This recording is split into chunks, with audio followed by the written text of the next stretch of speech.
Buenos días, Natalie, ¿cómo estás? Buen día. Sí, muy bien, Junior, ¿cómo estás? ¿Qué tal?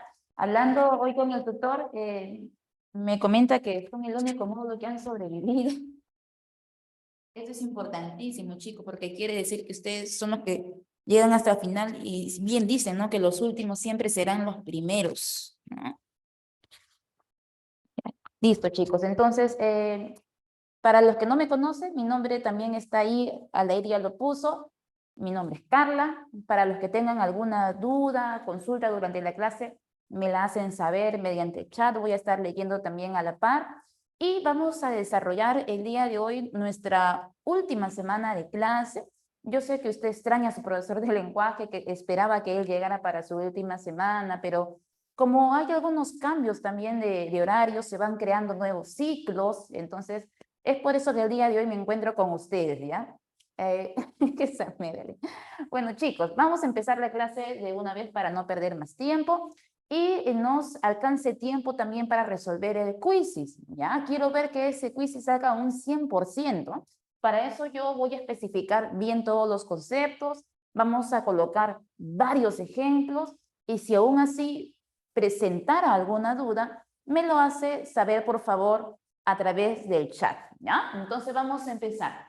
¿Qué tema nos corresponde avanzar en esta semana, esta última semana? Es el tema de semántica, ¿ya? Para ustedes son semántica y las relaciones semánticas. ¿Quién ha escuchado, por ejemplo, hablar de la sinonimia, de la antonimia, la polisemia, la homonimia, las clases de homonimia que hay? Homonimia paradigmática, absoluta, relativa? Hay muchas relaciones semánticas que debemos aprender el día de hoy porque eso es lo que te va a venir en el examen de admisión. Te van a colocar un contexto y usted tiene que averiguar qué relación semántica se cumple. O incluso también podrían preguntarte algunas preguntas teóricas con respecto a la semántica, porque con San Marcos nunca se sabe. O es una pregunta aplicativa a un contexto o es una pregunta de teoría. Entonces, para poder abarcar las dos partes, vamos a empezar el día de hoy por una cuestión teórica bastante básica y vamos ampliando hacia las relaciones semánticas. Primero, ¿qué cosa es la semántica, Miss? La semántica sería para ustedes una disciplina de la lingüística, una de las tantas disciplinas que existe. Esta disciplina de la semántica se encarga de estudiar ¿qué cosa? Los significados de las palabras, porque el término semántica viene de la palabra sema, y sema se entiende como significado. O sea que la semántica es la disciplina que estudia los significados de las palabras. De ahora en adelante, usted cada vez que escuche palabra, lo va a relacionar con el término de signo lingüístico. ¿Ya? Cada vez que diga palabra, usted lo relaciona con signo lingüístico, porque una palabra es un signo lingüístico. Los seres humanos nos comunicamos a través del lenguaje. Y ese lenguaje verbal, ¿no? Ese lenguaje verbal articulado está formado por signos lingüísticos, es decir, palabras. Toda palabra está compuesta por dos componentes. Porque, por ejemplo, yo podría tener esta imagen mental. Yo no sé dibujar mucho, pero coopera conmigo. Imagina que esto es un árbol. Y esto de aquí, esta burbujita sería la representación de tu mente, ¿ya? Por ejemplo, usted está frente al parque viendo esta imagen de la realidad, un árbol, la ve. Automáticamente que usted ve la imagen de la realidad, automáticamente usted se forma un concepto mental de eso. Ese concepto mental, usted le va a dar el nombre de significado.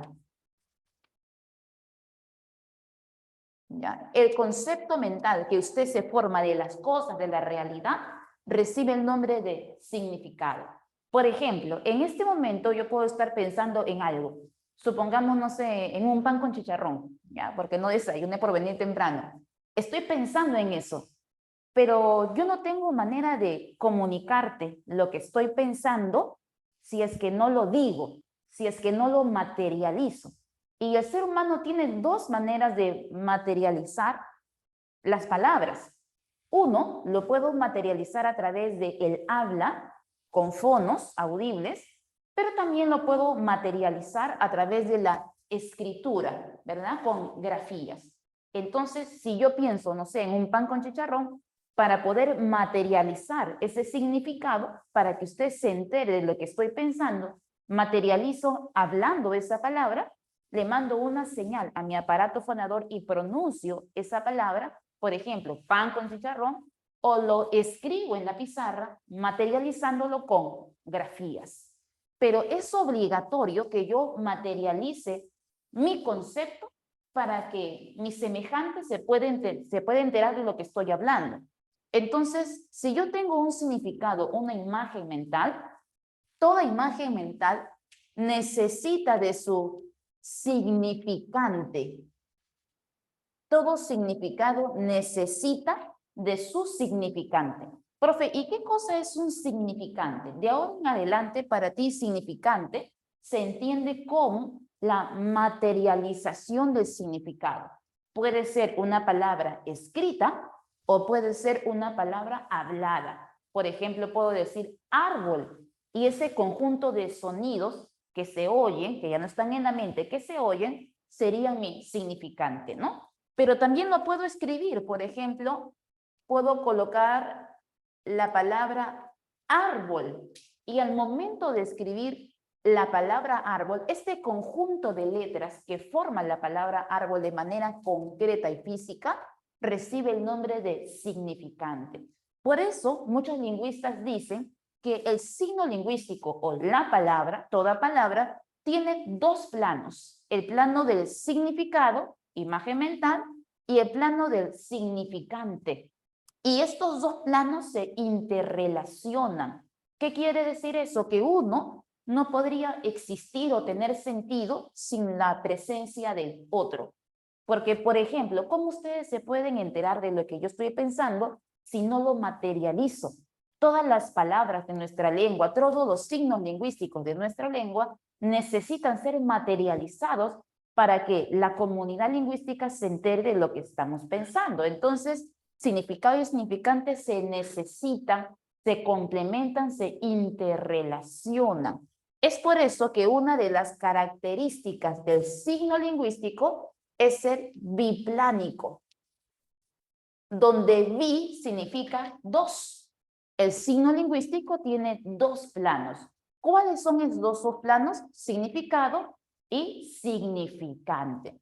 ¿Hasta ahí estamos claros, chicos? ¿Sí? ¿Todo perfecto para continuar? ¿Sí? Muy bien, Emily, muy bien. Entonces, por eso decimos que la semántica es la disciplina que estudia el significado de los signos lingüísticos, pero no solo eso, la semántica no solo se encarga de estudiar los significados de las palabras, sino que también la semántica se va a encargar de las relaciones semánticas que hay entre esos significados. Profe, ¿cómo relaciones semánticas? Por ejemplo, yo te puedo decir, tengo dos palabras, el término avaro y el término tacaño. Y te pregunto, ¿qué significa el término avaro? Por ejemplo, usted le pide propina a su papá para salir el fin de semana porque quiere ir con la novia y el papá le da 2 soles de propina. Usted le dice, papá, no seas avaro. ¿Qué cosa es ser avaro? Sinónimo de avaro, significado de ser avaro. ¿Qué es un avaro? Un avaro es una persona mezquina, ¿no? Que no le gusta compartir lo que tiene. Profe, ¿y el término tacaño qué significa? Lo mismo, persona miserable, mezquina, que no le gusta compartir lo que tiene. Entonces yo te pregunto, ¿qué relación semántica hay entre los significados de avaro y tacaño? Ah, profe, hay una relación semántica de sinonimia. Muy bien, Paula, muy bien, Natalie, muy bien, Junior. Pero si yo te pregunto, por ejemplo, ¿qué relación semántica hay entre avaro y dadivoso, solidario, entre avaro y dadivoso? La pregunta es, ¿qué relación encontramos entre estos significados? Una relación de, muy bien, Paula, Junior, una relación de antonimia. ¿Y qué disciplina se encarga de estudiar las relaciones de significado de los signos lingüísticos? De eso también se encarga la semántica. Por eso decimos, disciplina que estudia el significado de los signos lingüísticos, de las palabras, pero también se encarga de estudiar las relaciones semánticas entre ellos. Profe, ¿hay alguna característica más que presenten los signos lingüísticos, las palabras? Sí. El ser biplánico es uno de ellos. Dos planos, recuerda, significado y significante. Otra de las características del signo lingüístico es la linealidad. Profe, ¿a qué se refiere con la linealidad? Que el signo lingüístico sea lineal. ¿A qué se refiere con eso? Por ejemplo, al momento de escribir la palabra árbol, ¿cómo escribí la palabra árbol? Lo escribí en una secuencia lineal donde una grafía, una letra, va después de la otra. Consonante vocal, y todas las letras, todos los fonemas van ordenados, ¿no?, en una secuencia. De ahí que decimos que todo signo lingüístico, toda palabra, tiene la característica de ser lineal porque los sonidos se encuentran en una secuencia. Por ejemplo, primero va la A, luego la R, luego la B, la O y por último la L. Y al momento de leer, leemos de izquierda a derecha, ¿no? Árbol, y no lo leemos al revés. Por eso decimos que el signo lingüístico, además de ser biplánico, también presenta la característica de ser lineal, porque todos los signos lingüísticos o palabras se escriben en una secuencia de sonidos. Profe, ¿alguna característica más? Sí, es biplánico, es lineal, es arbitrario. El signo lingüístico es arbitrario. ¿A qué se refiere con esto de arbitrario? Cuando usted escuche la palabra arbitrario, lo va a entender como sinónimo de convención. Muy bien, Paula. Como sinónimo de acuerdo. Un signo lingüístico es arbitrario porque es producto de una convención, ¿no? Es convencional. Es producto de un acuerdo entre los hablantes. Por ejemplo, yo puedo tener un objeto de la realidad, por ejemplo, supongamos este móvil, este celular. Cuando yo miro este celular, automáticamente usted se forma una imagen mental llamada significado. Y luego que forma una imagen mental, tu comunidad lingüística se puso de acuerdo para poder ponerle un nombre a este objeto de la realidad. Bueno, cuando lo crearon por primera vez dijeron, ¿qué nombre le ponemos? Todos se pusieron de acuerdo y dijeron, llámenle celular. Y de ahí para adelante todo el mundo le llama celular. Así lo llamarán tus hijos, tus nietos, tus bisnietos, de generación en generación. Y ese término no va a cambiar, ¿no? Y esa palabra es común en toda la comunidad. No existe ningún ser humano que vea este objeto y diga elefante, diga zapato, diga cámara, no. Cuando ven este objeto, todos dicen celular o un sinónimo, móvil, pero todos le dan el mismo nombre. Profe, ¿y por qué celular? ¿Por qué no lo pudieron llamar, no sé, tabla, agua, no, mar? ¿Por qué lo llamaron celular? ¿Por qué ese nombre? ¿Hay una razón en especial? Y no, no hay ninguna razón justificada para llamarlo celular. Simplemente fue un acuerdo. Crearon un nombre como parte de un acuerdo de la comunidad lingüística y de ahí para adelante todo el mundo lo repite de generación en generación.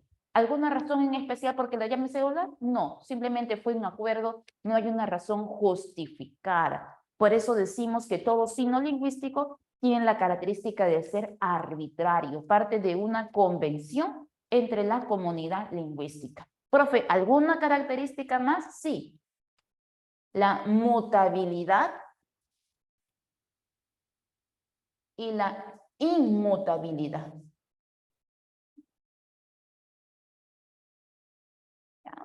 ¿A qué me refiero con lo mutable? ¿Qué es lo mutable, hijo? A ver, te leo por el chat. ¿Qué cosa es para ti lo mutable? Lo que cambia, muy bien, lo que cambia. Y lo inmutable, lo que no cambia, lo que permanece constante en el tiempo, lo que no varía. Ahora, mira lo que voy a decir, ¿ah? Yo digo lo siguiente, los signos lingüísticos pueden ser mutables, podrían cambiar, pero para que ese signo lingüístico cambie, no va a cambiar de un día para otro, ni de aquí a una semana, ni de aquí a 10 años. Tienen que pasar siglos para que ese signo lingüístico recién presente un cambio. Ese cambio que se da a través del tiempo, recibe un nombre y se llama cambio de tipo diacrónico. ¿No? Diacrónico. Entonces, mi signo lingüístico, así es, Paula, diacrónico. Mi signo lingüístico puede cambiar diacrónicamente, pero para eso tendría que pasar mucho tiempo.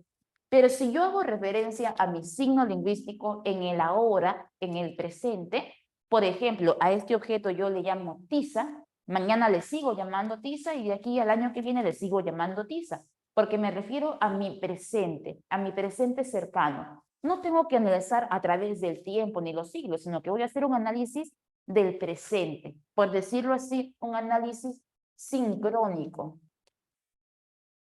donde sin significa en el ahora, crono se entiende como tiempo. Entonces, mi signo lingüístico en el momento, en el ahora, no va a cambiar. Es inmutable sincrónicamente en mi presente, pero diacrónicamente, a través del tiempo, ese signo lingüístico sí podría presentar cambios. Te doy un ejemplo. A ver, si retrocedemos a la Edad de Oro, si ustedes recuerdan de su curso de literatura, haber leído o hablado sobre la obra Fuente Ovejuna, donde un comendador abusaba de las mujeres de esta villa de Fuente Ovejuna, y pues todos deciden, los pobladores, hacer justicia social y matar al comendador, ¿verdad? Todas las personas que vivían aquí le daban el nombre de villano. Y vamos a analizar este término villano, ¿ya? Cómo se comportaba en la Edad Media y cómo la palabra villano se comporta en la actualidad, sincrónicamente. Si yo analizo la palabra villano, pero diacrónicamente, dime cuánto tiempo pasó desde ahora hasta la Edad de Oro. Bastante tiempo, por no decir siglos. En esa época, cuando uno usaba la palabra villano, este es un villano, se entendía como persona que vive en la villa, o sea, poblador, campesino. El término villano no significaba nada malo ni negativo en la Edad Media, pero el tiempo ha pasado. En este castellano actual, cuando uno usa la palabra villano y dice, este es un villano, ¿no? Esta es una villana. ¿Qué se entiende para ti el término villano ahora en el castellano actual cuando dicen, es un villano? Es un malvado, muy bien, ¿no? Malo, perverso, ¿no? Una persona que hace de antagonista, muy bien, Paula, que goza de la maldad, ¿no? Entonces, mira cómo ha cambiado el significado. En la Edad Media significaba persona del campo y ahora en el castellano actual significa perverso. Mira cómo pasó de campesino a perverso. El significado ha cambiado completamente, pero para poder analizar ese cambio, ¿no? Ese cambio, vamos a ver que se dio a través de un cambio diacrónico. Ahí el signo lingüístico se ha comportado con la característica de la mutabilidad. A ver, Paula, no sigue significado lo mismo como una segunda definición. No, ya no. ¿Por qué? Porque ese término de villano lo puedes ver, sí, en algunas obras, pero antiguas. Todavía lo ves en obras antiguas que se usaba con ese significado. Pero ahora se prefiere en el castellano actual que cuando yo me refiero a una persona que vive en una villa, decirle campesino, labrador, ¿no? Usar otros sinónimos, pero ya no la palabra villano, porque es una palabra antigua que ya cae en desuso. Incluso usar palabras muy antiguas ya se considera un vicio de lenguaje, ¿no? Un barbarismo, y se prefieren usar palabras más actuales, concorde al lenguaje que usamos en el día de hoy, ¿ya? Entonces, aquí, por ejemplo, tenemos un gran ejemplo de cómo el signo lingüístico sí es mutable, puede cambiar, pero para eso tuvo que pasar mucho tiempo. Pero en el ahora, ¿no? En el presente, los signos lingüísticos no cambian, conservan su significado. Hoy le llamo a esto celular, el año que viene le sigo llamando celular, porque en mi presente no cambia, el signo permanece de tipo inmutable. Entonces, hagamos un recordar. La semántica estudia los significados de las palabras y las relaciones semánticas entre ellos. Todo signo lingüístico es biplánico porque presenta dos planos, el plano de la mente, significado, el plano concreto y físico, significante, ambos en su conjunto forman lo que es el signo lingüístico. No puede existir signo sin significado o sin significante, ambos se relacionan. El signo es lineal, secuencia de sonidos. El signo es arbitrario, parte de una convención. Y el signo puede ser mutable o inmutable dependiendo del análisis lingüístico en el cual lo hacemos, si en el presente o a través del tiempo. Profe, ¿qué más debo saber? El día de hoy hablaremos sobre los sentidos que puede adoptar una palabra. Y una palabra puede adoptar dos sentidos. Uno de ellos es el sentido denotado. Y el otro es el sentido connotado. ¿Ya? ¿Qué diferencia hay entre un sentido y el otro? Aquí le llamamos sentido denotado. Sentido denotado será todo significado que adopte una palabra, pero es un significado real, base, objetivo.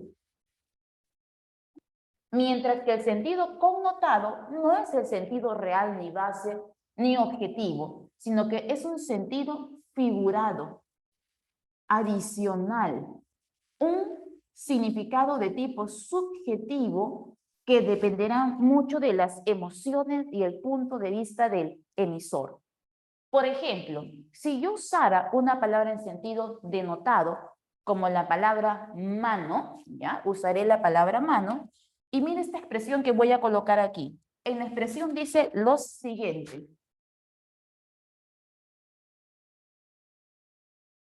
Me duele la mano. ¿Ya? Y en una segunda expresión voy a colocar lo siguiente. A ese congresista, ¿ya? A ese congresista le rompieron la mano. ¿Ya? A ese congresista le rompieron la mano. Quiero que veas esas dos expresiones. La primera cuando dije, me duele la mano. Usé la palabra mano en un sentido denotado, en un sentido real, objetivo. Mano como parte del cuerpo humano, ¿no? Pero cuando yo dije, a ese congresista le rompieron la mano, la pregunta es, ¿romper la mano se ha usado en sentido real, denotado? Quiero decir que a ese congresista le rompieron la mano, se la fracturaron de verdad. No, no. En ese sentido, en la política, que sabemos que la política es bastante sucia, cuando digo romper la mano en un sentido político, se entiende como soborno, muy bien, Wilson. A ver, Carmen, Luciana, como corrupción, ¿no? O sea que el sentido denotado es el sentido literal, pero el sentido connotado es el figurado, el sentido adicional. Muchas veces usamos hasta figuras literarias como las metáforas para hacernos referencia a ello. O cuando digo, por ejemplo, lo siguiente. María era el alma de la fiesta. María era el alma de la fiesta. Pero usé en este contexto la palabra alma en sentido denotado. ¿Quiere decir que María es un alma de verdad, es un fantasma? O cuando dije María es el alma de la fiesta, alma lo usé en sentido figurado, subjetivo, para hacer referencia a que es la más alegre de todas, ¿no? Entonces, en ese sentido vamos a ver que el sentido denotado es el sentido literal, real, el base, el que encontramos siempre primero en el diccionario, pero el connotado es el figurado, el sentido adicional que se le da a las cosas y por lo general siempre suele ser subjetivo. Aquí aparecen muchas figuras literarias, ¿no? Cuando digo, por ejemplo, me encantan las perlas de tu boca, me encantan las perlas de tu boca, no quiere decir que tu boca tenga perlas de verdad. Cuando digo perlas de tu boca me refiero a los dientes, pero ahí, ¿qué sentido usa? El sentido connotado, porque la poesía siempre usa el sentido connotado, subjetivo, emocional, hace uso de figuras literarias. Entonces, recuerda, hay dos sentidos, el sentido denotado, literal real, y el sentido connotado, figurado, de tipo subjetivo. Un sentido de tipo adicional prima la presencia de las figuras literarias. Cuando yo digo, por ejemplo, vengo cargando muchas cosas y le digo, por favor, a ver, Wilson, dame una mano con esto, ¿no? Vengo cargando muchos libros de Wilson, ayúdame, por favor, dame una mano con esto, dame una mano. Le estoy pidiendo a Wilson que me dé su mano de verdad, que se la quite y me dé su mano, o cuando digo dame una mano me refiero como sinónimo de dar ayuda, ¿no? Ahí el sentido es connotado. O incluso cuando alguien va a pedir matrimonio, ¿no? Que casi nadie se casa hoy en día, pero supongamos que alguien se va a casar. El hombre tiene que ir a casa de la chica y decir, Señor, ¿me daría la mano de su hija? Cuando uno pide en matrimonio, ¿qué es lo que dice? Señor, ¿me daría la mano de su hija? La pregunta es, ¿qué sentido utilizamos aquí? ¿Denotado o connotado cuando usted dice, deme la mano de su hija? ¿Usted quiere que realmente ese padre le quite la mano, le entregue la mano de su hija o usted quiere a la mujer completa? ¿No? ¿Qué es lo que quiere, la mano o la mujer completa? La mujer completa, pero esto de dar la mano es un sentido figurado. Por eso aparece el sentido de tipo connotado. ¿Hasta ahí estamos claros, chicos? Van a aparecer preguntas en tu práctica con respecto a esto. Luego, hablemos un poquito sobre situación y contexto, ¿ya? Esto es importantísimo comprenderlo porque de esto depende comprender las relaciones semánticas más adelante. Si no les queda claro, me avisan para poner un ejemplo más, no hay problema. Por ejemplo, muchas veces usamos la palabra situación y contexto como si fueran lo mismo, como si fueran sinónimos. Y es natural que algunas personas lo usen como sinónimos, pero en el tema de semántica, vamos a ver que específicamente en este tema no podemos usar la palabra situación y contexto como si fueran lo mismo porque no son lo mismo. Profe, ¿cuál es la diferencia entonces entre un contexto y una situación? Atento. El contexto es el entorno lingüístico,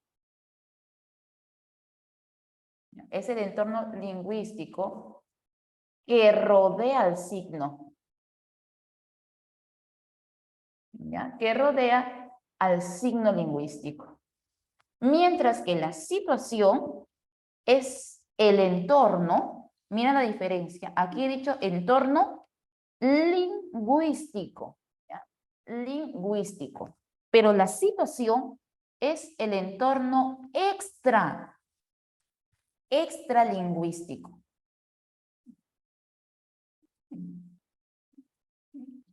¿Ya? Es el entorno extralingüístico que hace falta especificar, ¿ya? Lo pongo por acá, que hace falta especificar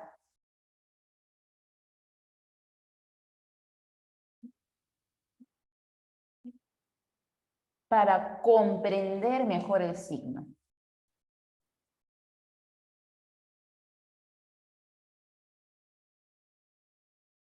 ¿Ya?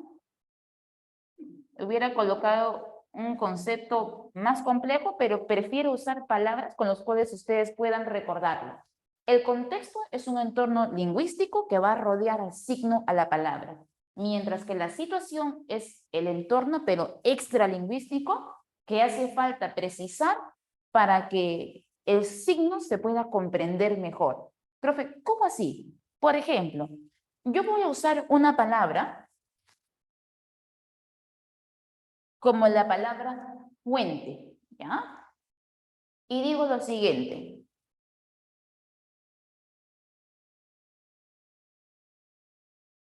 Tengo una fuente de plástico, ¿ya? Coloquemos una oración sencilla primero, luego la complejizamos. Tengo una fuente de plástico. Cuando usé la palabra fuente, esta palabra fuente es mi signo lingüístico a analizar mi palabra. Pero una palabra, para analizar su significado, nunca debe aparecer suelta o aislada. sino que si yo quiero analizar el significado de una palabra, esa palabra siempre debe estar dentro de un contexto. Profe, ¿qué es mi contexto? El contexto no es otra cosa que la oración, el conjunto de palabras que uso para incluir mi término a analizar y precisar mejor su significado. Entonces, el contexto es la oración que yo utilizo para introducir mi término y analizar su significado. El contexto no es otra cosa que el conjunto de palabras, la oración que uso para introducir el término, analizar el significado. Por eso decimos que el contexto es el entorno lingüístico, es la oración. Por ejemplo, si yo digo fuente, solo fuente, el término fuente puede tener muchos significados. Para eso uso mi contexto. Tengo una fuente de plástico. Ah, profe, se refiere al azafate. Ya se refiere, entiende más o menos a qué me estoy refiriendo. A la fuente del azafate. Pero, ¿qué es lo que pasa cuando muchas veces yo coloco el contexto, la oración, y suele suceder que el contexto no es suficiente? Aún así yo coloque el contexto, hay casos donde a pesar de colocar contexto, la palabra todavía sigue dudosa y puede presentar más de una acepción o significado, todavía no sabemos a qué nos referimos. Si ese fuera el caso, que presentáramos ambigüedad, que todavía queda vago el significado de la palabra, el contexto no fue suficiente, entonces, paso 2, tendría que aplicar la situación. Profe, ¿qué es la situación? La situación es un entorno, pero ya no es lingüístico, ya no es parte de la oración, es un entorno extralingüístico, fuera de la oración, que hace falta especificar para que el signo se pueda comprender mejor. Por ejemplo, yo digo lo siguiente. Ejemplo, mire este caso y dime si no es ambiguo. Mi madre rompió la fuente. Mi madre rompió la fuente. La pregunta es, ¿este término fuente no tiene dos posibilidades? Si yo digo, mi madre rompió la fuente, que era una fuente de vidrio, se le cayó y se le rompió, o tu madre está embarazada y rompió la fuente y está a punto de dar a luz a tu hermano. ¿A qué fuente me refiero? ¿A la fuente de vidrio que se le cayó o una fuente de embarazo? ¿No? Profe, podría ser cualquiera de los dos, ¿no? Podría ser que se le rompió una fuente de vidrio, como también la fuente del embarazo y está a punto de dar a luz. Profe, ¿a cuál de las fuentes se refiere? Bueno, ahí hay ambigüedad. Se dan cuenta que usé un contexto, usé una oración y el contexto no ha sido suficiente. Hace falta que especifiques más. Hace falta que coloques una situación extralingüística que especifique fuera de esa oración para que recién se pueda comprender. Y si yo digo, mi madre rompió la fuente y coloco esto, está a punto de dar a luz.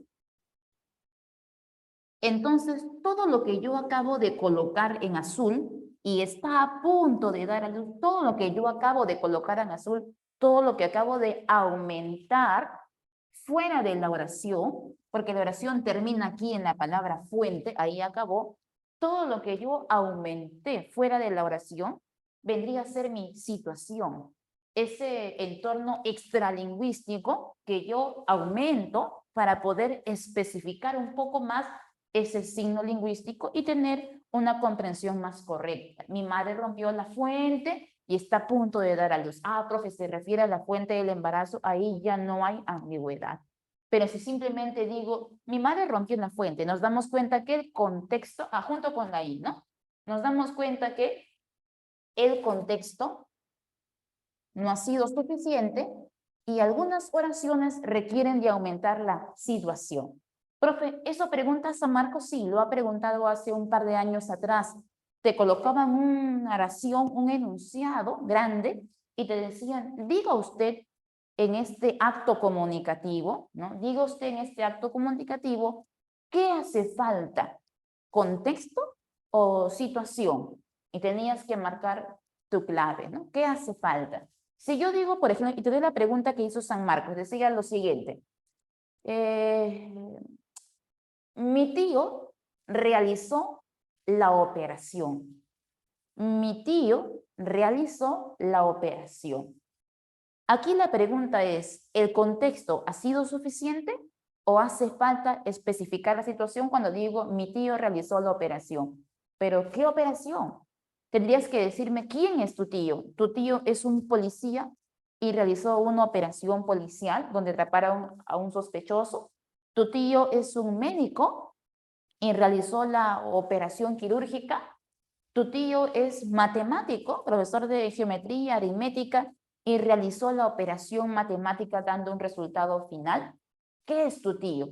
Si yo simplemente digo, mi tío realizó la operación, pero especifícame quién es tu tío, a qué se dedica, hace falta especificar un poco más. ¿Qué falta especificar? La situación, ¿no? Mi tío Rodrigo, quien es médico, acaba de terminar la operación y su paciente salió satisfecha. Entonces me refiero a una operación quirúrgica. Mi tío realizó la operación. Mi tío es matemático puro, ¿no? Y realizó la operación dando como resultado 28. Entonces es una operación matemática.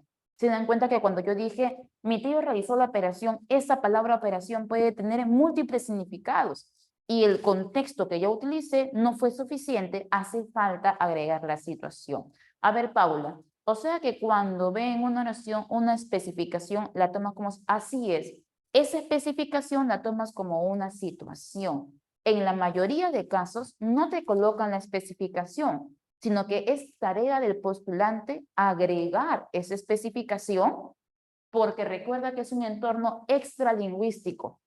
Lo que te va a dar el examen simplemente es el contexto. El alumno tiene que estar entrenado para reconocer, uy, pero yo leo esto y es ambiguo, tiene más de un significado, aquí hace falta aterrizar. Ya te diste cuenta que falta una situación. Es que el contexto te lo dan, pero la situación como es extra oracional, el alumno tiene que colocarlo mentalmente. Uno se da cuenta que falta algo, ¿te das cuenta? Ya, entonces, no olvide qué cosa es un contexto, qué cosa es una situación. En un ratito más al de ir me alcance el material para resolver las prácticas y vamos a ver las preguntas de contexto y situación. Hasta aquí hemos quedado claros, ¿sí? Agrego algo. En la mayoría de casos que hace falta especificar la situación, se presentan palabras de tipo polisémicas. Poli, ¿qué significa? Varios significados. Es muy común que encontremos un enunciado donde te pidan analizar una palabra polisémica. Y como esa palabra es polisémica, tiene muchos significados, siempre va a hacer falta especificar la situación para no caer en vicio del lenguaje, por ejemplo, como la ambigüedad. Hasta ahí, a ver, Medali, Paula, Carmen. Wilson, ¿estamos claros para pasar a las relaciones semánticas? ¿Todo bien? ¿Sí, Luciana? Perfecto, muy bien. Entonces, a ver, Paulita, cada vez que me digan signo, lo tomas como sinónimo de palabra. Así es, un signo lingüístico es una palabra. Y toda palabra está formada por un concepto más un significante. Recuerda que el significante no solo es palabra escrita, sino que también puede ser palabra hablada. Tomen el término significante como aquello que se usa para concretizar lo que está en mi mente, ya sea a través de la palabra hablada o de la palabra escrita. A ver, Paulita, ¿no quiere enseñar todo el ciclo que... todo el ciclo que pasó? No, ya. Pero sí nos podemos encontrar para los próximos ciclos. De repente por ahí alguien se va a poner en un repaso, en un semianual, porque van a haber nuevos inicios. De repente nos vamos a encontrar por aquí, porque yo sí ya me voy a quedar al menos por este periodo que continúa. Esperemos nosotros que hasta diciembre, ¿no? Recuerdo que a algunos de ustedes yo les enseñé hace meses atrás. Y yo tuve que retirarme porque tenía una bebé pequeñita que tenía mesecitos, ¿no? Lloraba bastante, casi no me dejaba dictar, ¿no? Entonces, es por eso mi retirada en esa época, ¿no? Ahora ya tiene un añito, comprende más o menos, todavía llora, pero Al menos me puedo ausentar de unas 4 a 5 horas. A ver, Wilson, continuamos. Relaciones semánticas. Hasta aquí vamos a ver que hemos hablado sobre qué es la semántica, qué es el signo lingüístico, cuáles son sus características, los sentidos denotado con notado, situación, contexto. ¿Qué nos falta para terminar la clase de hoy? Las relaciones semánticas. ¿Cuáles son las relaciones semánticas que conocemos? Las más conocidas. Empecemos de la más sencilla hacia la más compleja, ¿ok? Empezamos primero con la sinonimia. ¿Qué cosa es la sinonimia? Es una relación de los significados de las palabras, pero es una relación ¿de qué? ¿Alguien me lo dice? Las palabras tienen significados equivalentes, parecidos, no podría decir iguales, porque nada en el mundo es igual, ni siquiera los gemelos. Entonces vamos a decir que la sinonimia es una relación de equivalencia. ¿Ya? Una relación de equivalencia de los significados. Por ejemplo, vamos a colocar un ejemplo de sinónimos, a ver. Dime un par de sinónimos, por favor, a ver, ejemplos. Sinónimos que te acuerdas de RB, a ver, demuestra tu nivel. Ejemplo de sinonimia, a ver. Puedo decir, por ejemplo, lo que pusimos anteriormente, ¿no? Avaro y tacaño, ¿no? Y mezquino. Una relación de equivalencia. Hasta ahí no te va a pedir nada más San Marcos. Lo que sí te va a pedir es la antonimia y las clases de antónimos que conocemos. Eso sí pide San Marcos, clases de antónimos. Si la sinonimia es una relación de equivalencia, la antonimia es una relación de oposición. Una relación de opuestos, de significados opuestos o contrarios, ¿no? Trivial, banal, muy bien, Paula. Una relación de oposición, opuestos o contrarios. Así, por ejemplo, se dice que tenemos clases de antonimia, clases y clases. Por ejemplo, tenemos la antonimia de tipo complementaria, ¿ya? Antonimia complementaria. Tenemos la antonimia recíproca, ¿ya? Y tenemos también por ahí la antonimia gradual, o también llamada propia. ¿Ya? Atentos con esto. Antonimia complementaria, recíproca y antonimia propia, o también llamada gradual. Profe, ¿cómo voy a diferenciar estas clases de antónimos? Primero, la antonimia complementaria tiene una relación de exclusión. La antonimia recíproca tiene una relación de necesidad. Mientras que la antonimia propia o gradual presenta grados de intensidad. ¿Ya? Grados de intensidad. Profe, ejemplos para poder comprender. Por ejemplo, una antonimia se dice que es complementaria cuando te presenta una relación de exclusión. Profe, ¿cómo es así? Por ejemplo, yo voy a colocar la palabra soltero casado. ¿Ah? Soltero casado. Y mira lo que voy a hacer. Vas a hacer lo siguiente. Si yo afirmo, afirmas el primer término. Si yo afirmo que soy soltera, ya afirmé que soy soltera, eso quiere decir que a la misma vez ya no puedo ser casada. Si afirmo que soy casada, entonces ya no puedo ser soltera. O sea que la antonimia complementaria es cuando yo afirmo un término y por defecto el segundo se excluye y ya no lo puedo realizar. Por ejemplo, vivo con muerto. Si yo afirmo que estoy viva, entonces a la misma vez no puedo estar muerta. Y si estoy muerta, a la misma vez no puedo estar viva. O es uno o es otro. Si afirmo uno, se excluye por defecto el otro. Profe, si estoy moribundo, más o menos, no existe el más o menos. Si estás moribundo, sigues vivo. O estás vivo o estás muerto. O estás soltero o estás casado. Te das cuenta que la antonimia complementaria consiste en afirmar un término y el segundo por defecto se excluye y ya no lo puedes realizar. Pero si es una antonimia recíproca, ¿qué significa recíproco? Que se complementan, ¿no?, entre dos. La antonimia recíproca da una relación de necesidad. ¿Qué cosa quiere decir eso? Que un término no se excluye, sino que necesita del otro para poder coexistir y tener sentido. Por ejemplo, yo puedo colocar aquí madre, hijo. Por ejemplo, yo no me puedo llamar madre si antes no tuviera un hijo. Yo necesito del término hijo para poder denominarme madre. Si no, no me puedo llamar madre, solo soy mujer.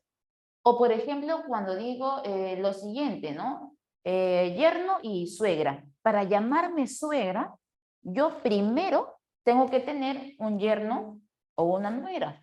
Porque si no hay yerno y no hay nuera, entonces no me puedo llamar suegra.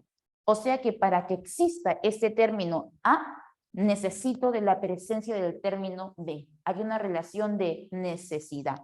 En la mayoría de casos, cuando te piden antonimia recíproca, suelen colocar las relaciones de parentesco.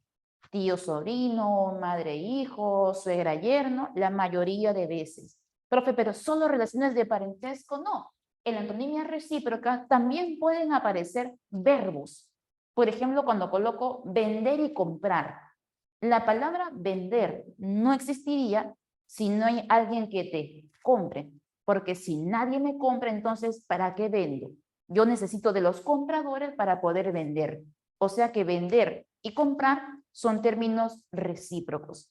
O por ejemplo, como dar y recibir.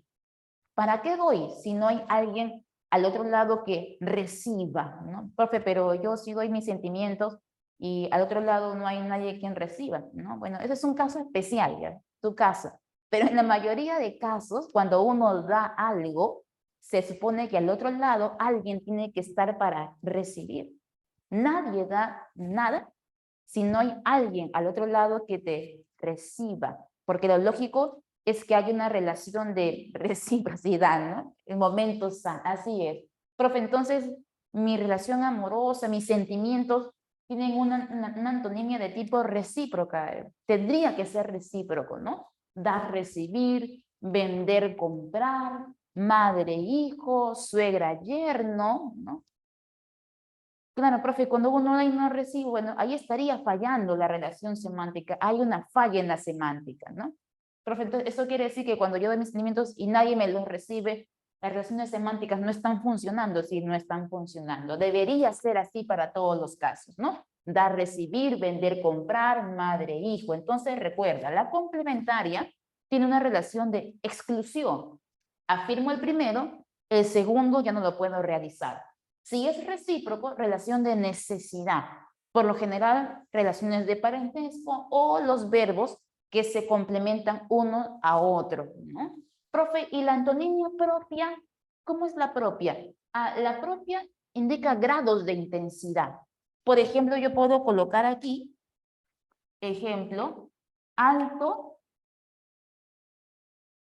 bajo. Yo sé que alto y bajo son antónimos, pero en una antonimia propia siempre existirá un término intermedio. Por ejemplo, entre alto y bajo, ¿cuál sería su término intermedio? Ni alto ni bajo. Cuando me refiero a la altura, a ver, no es ni alto ni bajo. Esa persona es, ¿qué coloca ahí? A ver, te escucho. No es ni alto ni bajo, es medio, ¿no? Mediano, por decirlo así, ¿no? Mediano. De talla media, ¿no? Alto, mediano, bajo. Toda antonimia propia, o también llamada gradual, siempre tendrá un término intermedio. siempre. Por ejemplo, cuando digo lo siguiente, día-noche.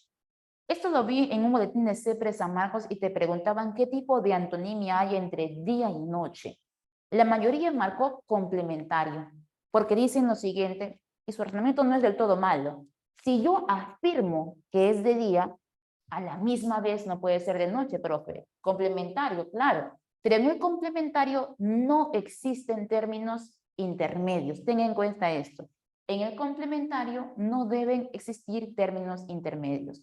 Y cuando yo digo día-noche, ¿existe o no un término intermedio? Si no es día, es noche, entonces en el medio va tarde. Entonces si existe un término intermedio, ya no es complementario, sino que es una antonimia propia o gradual. Pareciera ser complementaria cuando digo, si es de día, ya no es de noche, ¿no? Afirmo uno, niego el otro, claro, pero en el complementario, recuerda, no hay término intermedio. Profe, en el gradual siempre van tres, pueden ser tres, la mayoría de casos, como pueden ser más. Por ejemplo, cuando digo caliente, ya, caliente, y por el otro lado coloco frío. Caliente y frío. ¿Quién es el término intermedio? De caliente y frío. Tibio, ¿verdad? Ya. Pero yo puedo ir aumentando la intensidad. Mira, tibio, caliente, frío, más que caliente, tórrido, ardiente, más que frío, gélido, y hacia los lados puedo ir aumentando la intensidad. No siempre aparecen solo tres, pero en la mayoría de casos, por una cuestión práctica, suelen colocar tres términos, ¿no? Primero, segundo y el término intermedio. Entonces no olvides, complementario, afirma el primero, el segundo se excluye. Recíproco, relación de necesidad, se complementa, un término necesita de la presencia del otro para poderse comprender, y la antonimia propia o gradual presenta intensidades, grados, y siempre hay un término intermedio. Eso con respecto a la antonimia. Profe, ¿qué más debería saber? También tenemos, por ejemplo, a la paronimia. ¿Qué cosa es la paronimia? Es una relación de parecido. Por eso que se llama paronimia, donde paro se entiende como parecido. No igual, parecido. Este parecido puede ser un parecido fonético, como también puede ser un parecido ortográfico. Pero no es igual, es parecido. Por ejemplo, yo puedo colocar estas dos palabras. Absorber con absolver. ¿Y cuándo se produce la paronimia? Sobre todo en un habla rápida. Cuando uno utiliza el habla rápida, se suelen confundir los términos. Por ejemplo, cuando digo absorber, absolver, pareciera que son la misma palabra, pero no es lo mismo. Una cosa es decir absorber, sorber el líquido, y otra cosa es decir absolver, quitar una pena, absolver.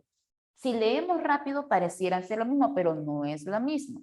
O por ejemplo, como latente y patente, se parecen, mas no son iguales.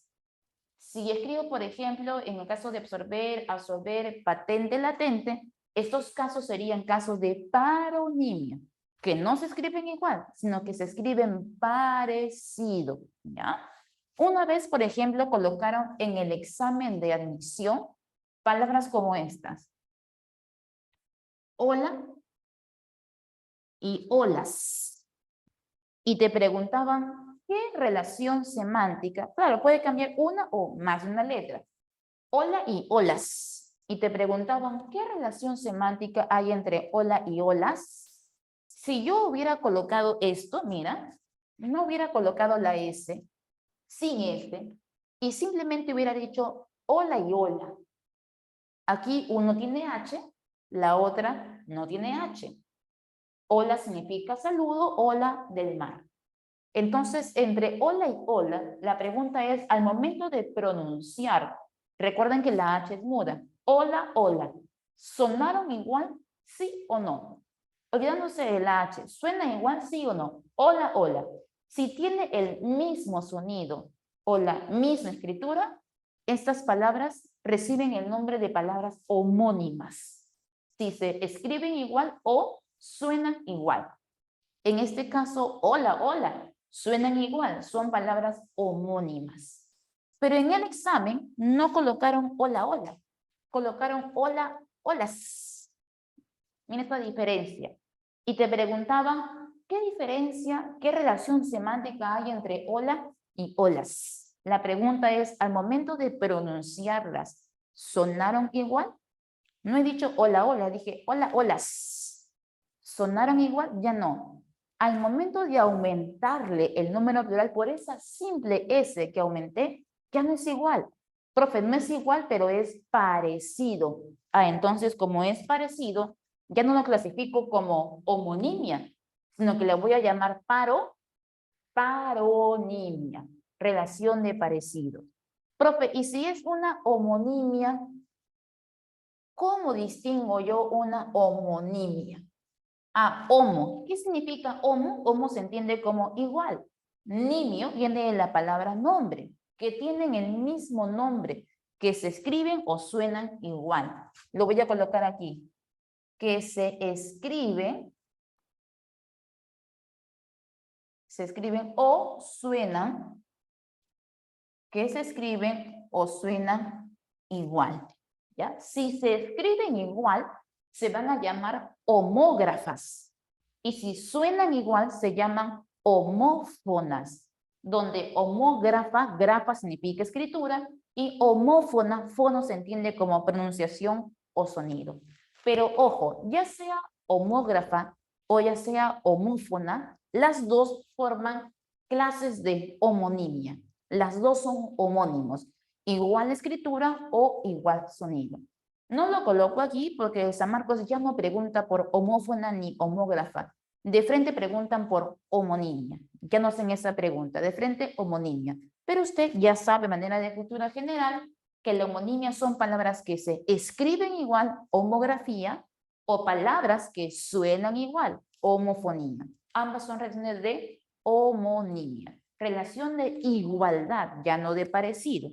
Así vamos a ver que la homonimia, claro, como bota, bota, la homonimia tiene clases. Eso es lo que me interesa saber el día de hoy, las clases de homonimia. Tenemos la homonimia absoluta. Homonimia absoluta. Tenemos la homonimia relativa. ¿Ya? Relativa. Y tenemos a la homonimia paradigmática.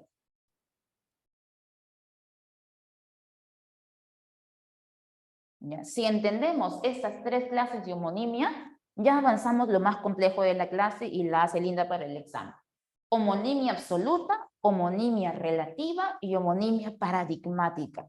Profe, ¿cuáles son las diferencias entre estas homonimias? Vamos a ver poco a poco.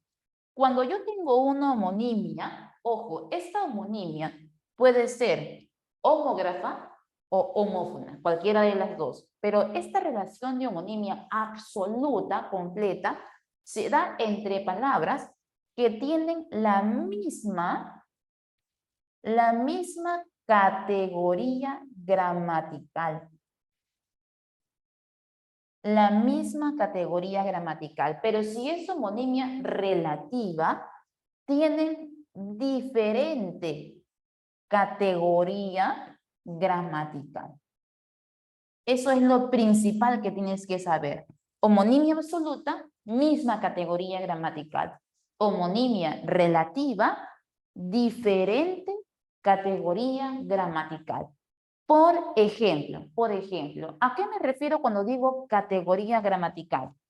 Cuando me refiero a la categoría gramatical, me refiero al sustantivo, adjetivo, verbo. Si me piden una homonimia absoluta, los términos que me van a brindar deberían tener la misma categoría. Por ejemplo, de sustantivo a sustantivo, de verbo a verbo, de adjetivo a adjetivo, de preposición a preposición, tienen que tener la misma categoría gramatical.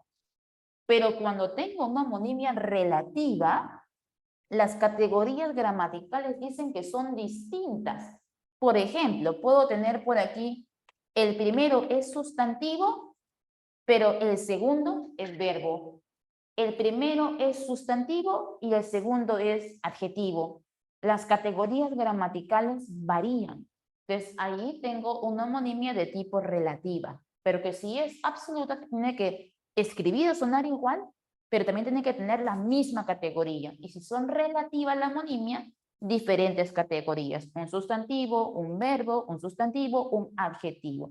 Por ejemplo, aquí Anderson tiene un ejemplo. Profe, si yo digo cometa de un astro y luego digo, por ejemplo, cometa de un juguete, eso es paronimia. Pero si dices, por ejemplo, cometa y cometas con la letra S, ya lo convertiste en paronimia, ¿no? Vamos a colocar un ejemplo, ¿ya? Ejemplos, a ver. Vamos a colocar ejemplos aquí. Si yo digo, por ejemplo, ella vino, ¿ya? Ella vino y se tomó el vino. ¿Ya? En el otro ejemplo, vamos a colocar lo siguiente.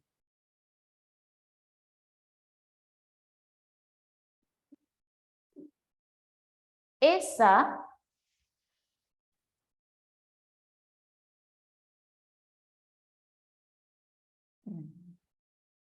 vamos a poner otro ejemplo más concreto. Por aquí, a ver. Ella vino y se tomó el vino. Veamos con la primera, ¿ya?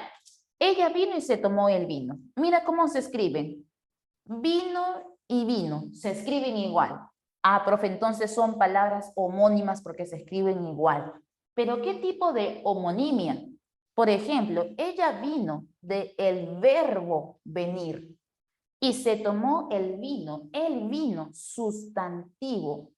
Mira sus categorías gramaticales. Verbo, sustantivo. ¿Cómo son sus categorías? Categorías diferentes. Entonces, ¿qué tipo de homonimia tendría? ¿Absoluta o relativa? Claro, relativa. Muy bien, Anderson. Una homonimia de tipo relativa, porque uno fue verbo y el otro fue sustantivo. Pero si yo digo, por ejemplo, lo siguiente. La llama,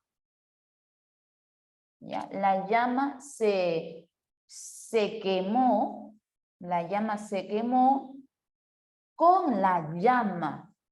¿Ya? La llama se quemó con la llama.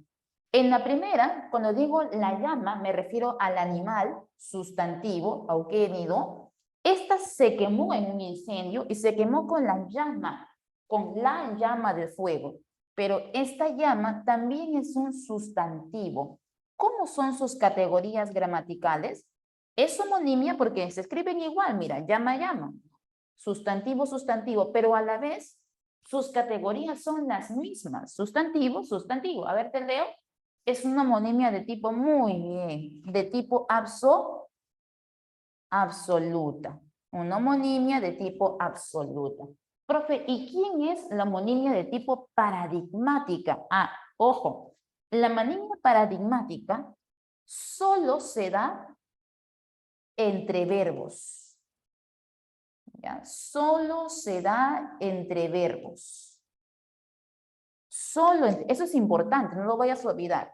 La homonimia paradigmática solo se da entre verbos y pueden cambiar el tiempo, presente, pasado, futuro, o pueden cambiar la persona, primera, segunda, tercera. Aquí voy a colocar ejemplos para que no se confundan en el examen de emisión, pero yo requiero un poquito más de espacio, porque aquí la pizarra es bien chiquitita, no es como dictar con diapositivas, es una pizarrita y requiero esta columnita de aquí. ¿Ya la puedo borrar, chicos? ¿Sí? O si van a tomar una fotito, tómenla ahora para poder borrar esa parte de la pizarra. Les doy unos minutitos para que puedan tomar su fotito.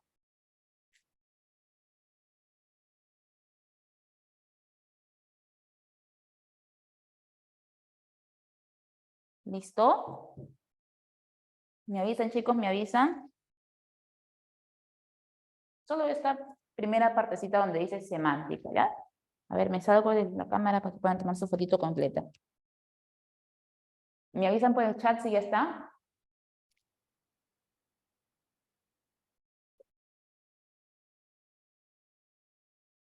¿Listo, Emily? ¿Sí?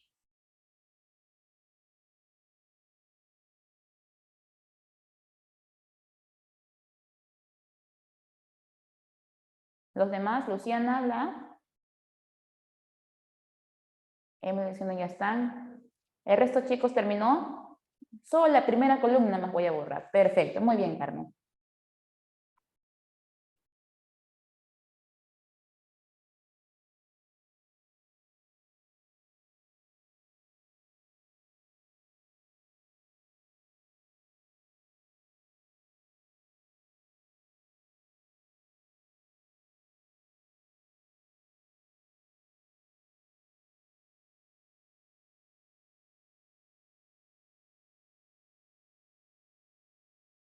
Ya, listo, nos pasamos por aquí. Vamos a ver ahora ejemplos de homonimia paradigmática.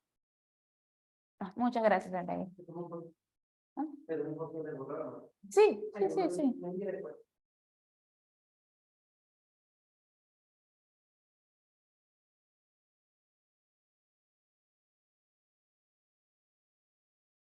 Ya, vamos con lo de homonimia paradigmática, ¿ya? Para eso voy a colocar aquí 4 ejemplos, y ya con eso debe quedar todo clarito. Vamos a colocar 4 ejemplos. ¿Ya? En la primera vamos a hacer esto. Ella fue mi maestra y se fue a Brasil. ¿Ya? Aquí tenemos las 2 palabras a analizar. Fue con fue. Anda pensando qué tipo de homonimia hay. Y por aquí vamos a colocar esto. Ella sabía la respuesta. Ella sabía la respuesta y yo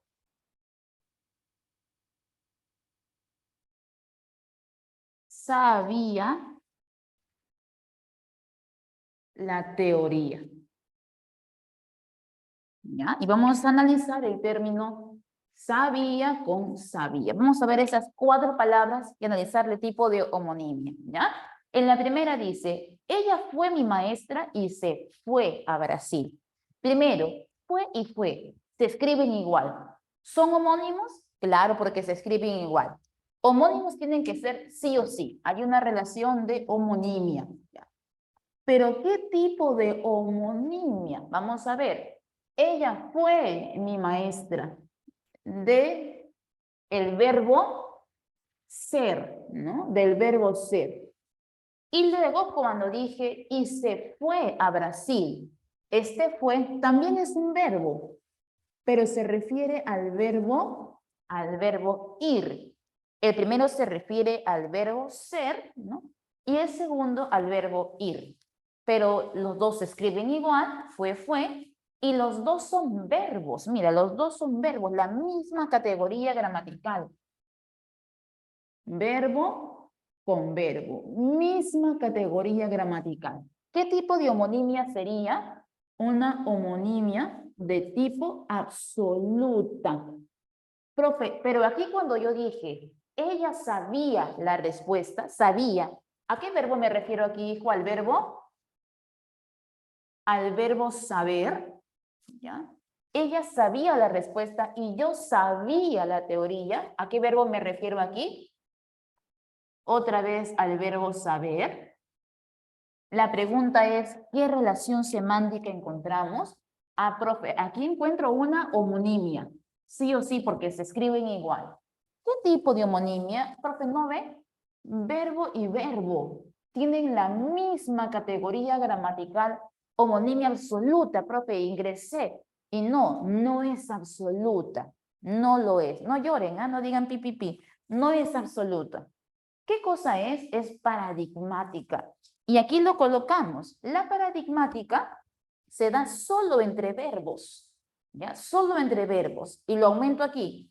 Entre verbos que tienen el mismo significado. Entre verbos que tienen el mismo significado. Porque cuando yo dije, ella sabía la respuesta, me refiero al verbo saber. Yo sabía la teoría, me sigo refiriendo al verbo saber. El significado del verbo no ha cambiado. Su significado, vamos a colocar, el significado del verbo no cambió. Sigue siendo el mismo. Lo único que he cambiado es esto, mira. Ella, pronombre de la tercera persona, y yo, pronombre de la primera persona. Lo único que he cambiado es el accidente gramatical. Solo he cambiado de tercera a primera persona, pero el verbo saber, sabía y sabía sigue significando el verbo saber. El significado del verbo no cambió. Cuando se altera el significado del verbo, por ejemplo, ella fue mi maestra del verbo ser y se fue a Brasil del verbo ir. En una homonimia absoluta, los significados del verbo sí tienen que ser diferentes. Sí tienen que cambiar. ¿Se dan cuenta? Profe, una más para no caer. Vamos a ver. ¿Qué pasaría con esta oración? A ver.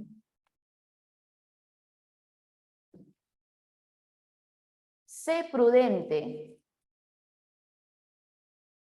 ¿Ya? Yo sé la verdad. A ver, tú solito, ¿ah? Sé prudente y yo sé la verdad. ¿Qué tipo de relación semántica hay entre sé prudente y yo sé la verdad? Vamos a analizar, a ver. Sé es un verbo, ¿ya? Aquí abajo sé también es un verbo. Listo. ¿Se escriben igual? Entonces son homónimos. ¿Qué tipo de homonimia? Sé prudente del verbo ser. Yo sé la verdad del verbo saber. Verbo a verbo, misma categoría. Pero uno significa ser y otro significa saber. La pregunta es, ¿puede ser paradigmática? Ya no, ¿verdad? Es una homonimia de tipo absoluta. Entonces, muchas veces nos dicen, la homonimia absoluta se da entre la misma categoría. Sustantivo, sustantivo, adjetivo, adjetivo, verbo, verbo. Pero cuando se da entre verbo, verbo, muchos suelen confundirla con la homonimia paradigmática. Si es sustantivo, sustantivo, no hay problema, es absoluta. Adjetivo, adjetivo, absoluta. Pero cuando coincide en ser verbo, verbo, pareciera que es paradigmática. Pero recuerden, para que sea paradigmática, el significado del verbo no debe cambiar, el mismo significado. Y cuando es absoluta, los significados de los verbos sí tienen que ser distintos. ¿Hasta ahí nos hemos comprendido, chicos? ¿Sí?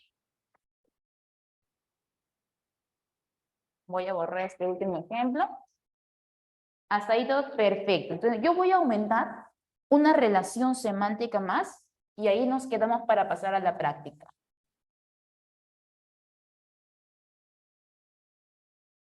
Que es el caso de la polisemia. ¿Qué cosa es la polisemia? Como lo dice su nombre, poli, varios. Sema, significado. Es una relación de varios significados. Cuando una palabra presenta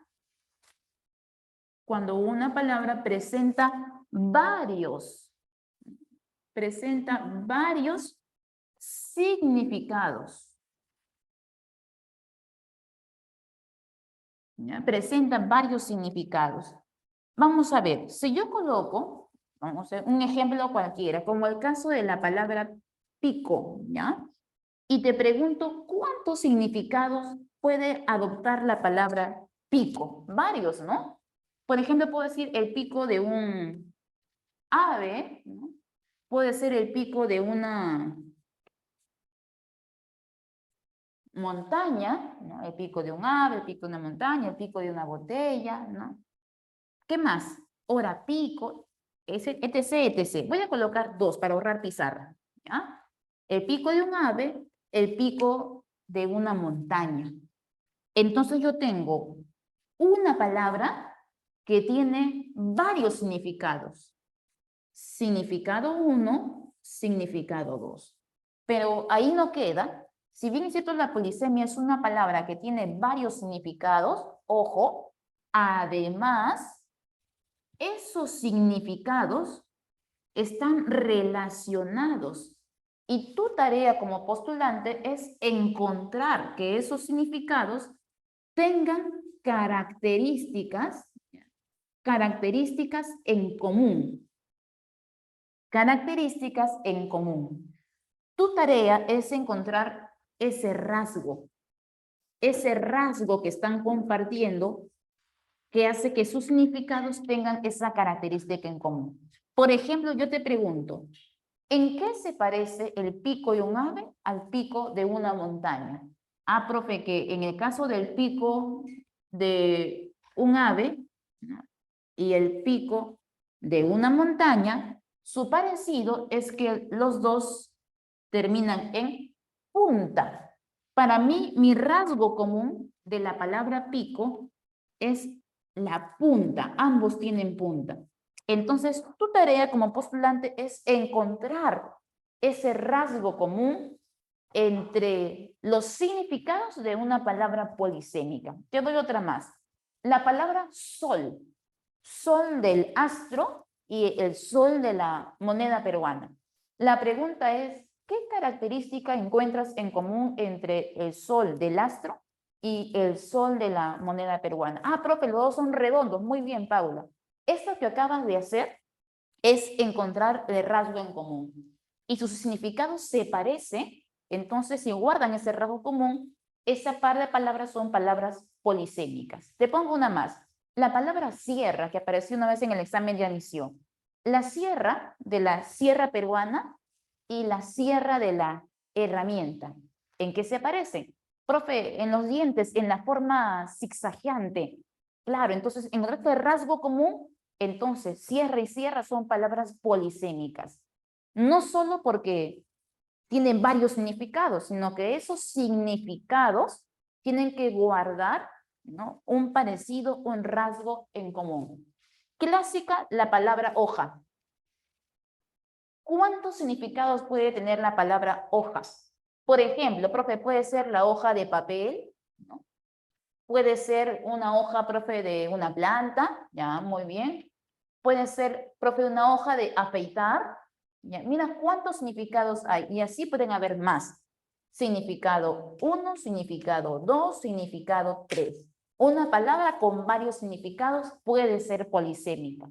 Pero la pregunta es, ¿en qué se parece la hoja de papel a la hoja de la planta, a la hoja de afeitar? ¿En qué se parecen, profe? Hay que buscar un rasgo en común.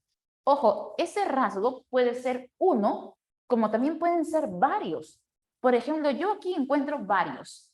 Primero, las tres hojas de papel, planta y afeitar, las tres tienen una cara y tienen un revés, ¿no? Toda hoja tiene una cara y tiene un revés. Los tres coinciden en eso. Además, profe, además, los tres tienen filo.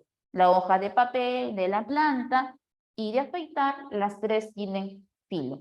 Profe, ¿qué más? Profe, que todas son planas, ¿no? La hoja de papel es plana, la planta también es plana, profe, y la hoja de afeitar también es plana.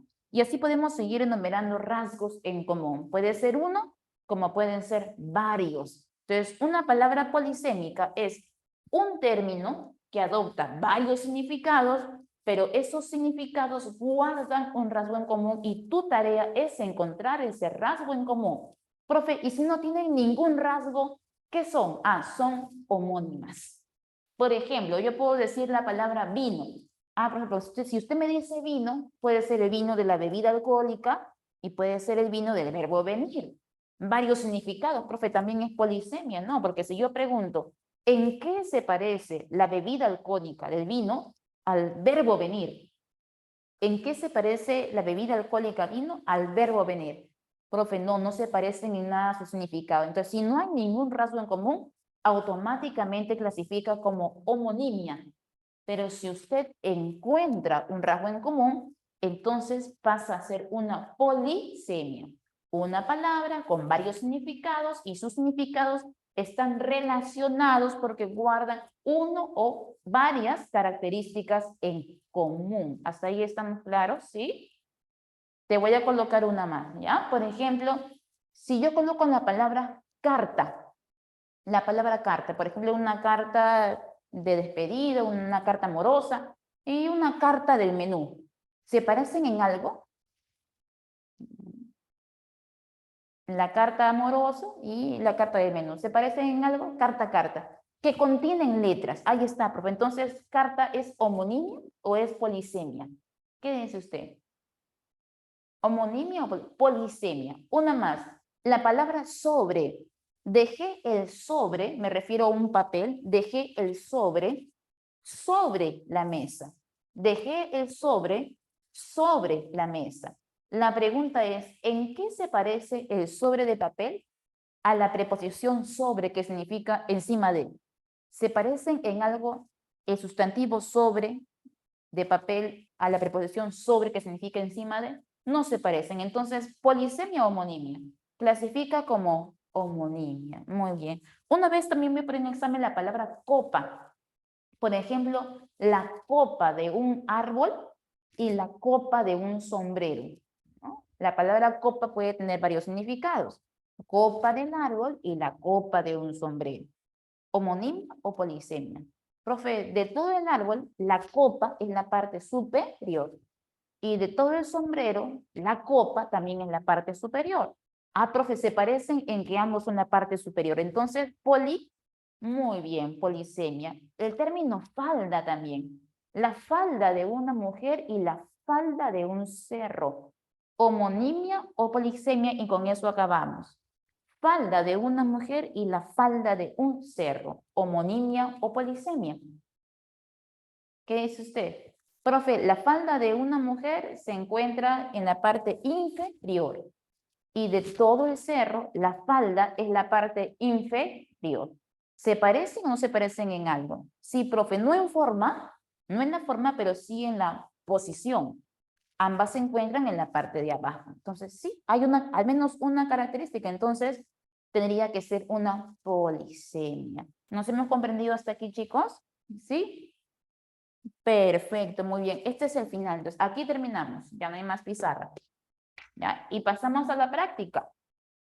¿Ya? Pasamos a la práctica. ¿Todos listos? Yo tengo aquí la práctica ya impresa, que me la acabo de alcanzar al de ahí. Y ya, de acuerdo a esto, vamos resolviendo entonces. ¿Ya? ¿Se puede mover?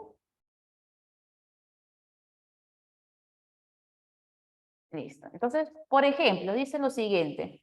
Pregunta número 1. ¿Ya? ¿Todos tienen la práctica a la mano, chicos?